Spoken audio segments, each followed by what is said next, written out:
Ayan mga kababayan, katatapos nga lang po itong takbo para sa West Philippine Sea. Kung matatandaan nyo noong nakaraang taon, naglungsad din po ang Ranrio.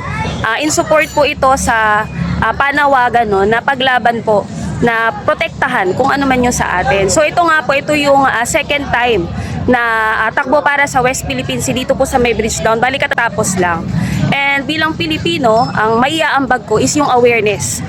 Yung kumbaga masabi natin sa mga kababayan natin, mapalaganap natin yung dahilan kung bakit tayo nananawagan ang pagtindig para sa teritoryo ng ating bansa.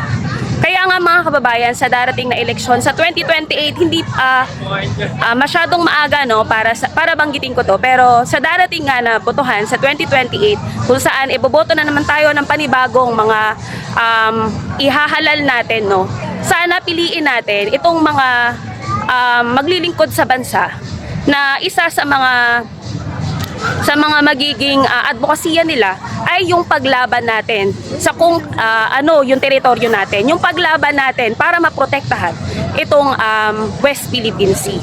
So yan mga kababayan, samahan nyo po ako na every time na may makikita kayo na post regarding po sa ating West Philippine Sea, sa may mga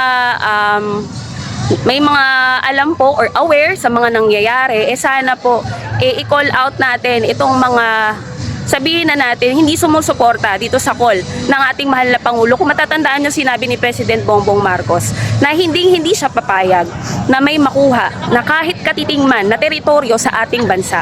So sana pipili tayo ng mamumuno na ihahalal natin sa taong 2028 na maninindigan kahit anong mangyari para sa karapatan ng ating mga Pilipino, dahil ang West Philippine Sea po ay para sa atin. Ang yaman ng West Philippine Sea ay para sa mga Pilipino.